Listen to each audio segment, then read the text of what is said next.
Scientific Principles of Management developed by F.W. Taylor. First is Science, not Rule of Thumb. इस principle के accordingly Taylor insist करते हैं कि कोई भी जॉब परफॉर्म की जा रही है ऑर्गेनाइजेशन में वो किसी साइंटिफिक इंक्वायरी के बेस पे होनी चाहिए, इंट्यूशन या फिर रूल ऑफ थंब के बेसिस पे नहीं होनी चाहिए। उनके अकॉर्डिंगली किसी भी चीज़ को परफॉर्म करने से पहले एक स्टडी होनी चाहिए। रूल ऑफ थंब का मतलब है जैसा मैनेजर ने कह दिया वैसे ही करना है, लेकिन साइंटिफिक डिसीजंस जो होते हैं वो कॉजिंग इफेक्ट रिलेशनशिप के बेसिस पे होते हैं। हर किसी बंदे की कैपेबिलिटी के अकॉर्डिंगली डिज़ाइन होते हैं। अलग अलग वेज ऑफ प्रोडक्शन या मेथड उन सब के ऊपर लगा के देखा जाता है कि अगर इस तरह से किया जाएगा कुछ तो उसका इफ़ेक्ट क्या आएगा। फॉर एग्ज़ाम्पल, अगर रूल ऑफ थंब लगाया जा रहा है तो मैनेजर किसी भी पर्टिकुलर जॉब का टाइम सजेस्ट करेगा, डिसाइड करेगा पास्ट एक्सपीरियंस के बेसिस पे। लेकिन टेलर सजेस्ट करते हैं कि पास्ट एक्सपीरियंस के बेसिस पे नहीं होना चाहिए, ये सब कुछ स्टडी करने के बाद होना चाहिए। अगर कोई भी टारगेट्स दिए जा रहे हैं एम्प्लॉयज़ को, टाइम स्टडी परफॉर्म होने के बाद वो चीज़ इम्प्लीमेंट होनी चाहिए। सेकंड साइंटिफिक प्रिंसिपल की हम बात करते हैं, हार्मनी नॉट डिस्कॉर्ड। किसी भी ऑर्गेनाइजेशन की अगर हम बात करते हैं तो एम्प्लॉयज़ को एम्प्लॉयर से और एम्प्लॉयर को एम्प्लॉय से कुछ ना कुछ कंप्लेंट्स रहती हैं। लेकिन इस प्रिंसिपल के अकॉर्डिंगली टेलर इंसिस्ट करते हैं कि दोनों ही ग्रुप्स को एक दूसरे के लिए एटीट्यूड चेंज करना चाहिए। एम्प्लॉयज़ कहते हैं कि एम्प्लॉयर हमारे ऊपर प्रेशर डाले जा रहे हैं, वर्कलोड हमारा इंक्रीज़ करी जा रही है, लेकिन as per the employer employees जो हैं वो कुछ खास काम नहीं कर रहे। तो इस प्रिंसिपल के अकॉर्डिंगली टेलर इंसिस्ट करते हैं मेंटल रेवोल्यूशन पे कि दोनों ही ग्रुप्स को एक दूसरे के टुवर्ड्स पॉजिटिव थिंकिंग रखनी चाहिए। एम्प्लॉयर को सोचना चाहिए कि एम्प्लॉय ने कितना एफिशिएंटली, कितनी मेहनत और कितनी डेडिकेशन के साथ इस काम को परफॉर्म किया होगा।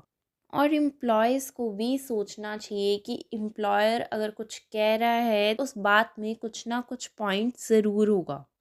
अगर पीस ऑफ माइंड के साथ, हार्मनी के साथ काम किया जाए तो ऑर्गेनाइजेशन के प्रॉफिट्स, ऑर्गेनाइजेशन के कॉमन गोल्स अचीव अच्छे से हो सकते हैं। इसको भी हम एक एग्जाम्पल के अकॉर्डिंगली समझते हैं। वर्कर्स ज़्यादा अर्न करना चाहते हैं लेकिन मैनेजमेंट ज़्यादा प्रोडक्शन चाहती है। किसी भी लड़ाई को करने की जगह पे वर्कर्स जो है वो ज़्यादा प्रोडक्शन करके ज़्यादा अर्न कर सकते हैं, जिसकी वजह से प्रोडक्शन भी इंक्रीज़ होएगी। और अगर प्रोडक्शन इंक्रीज़ होंगी तो उनकी वेजेस और सैलरीज भी इंक्रीज़ करेंगी।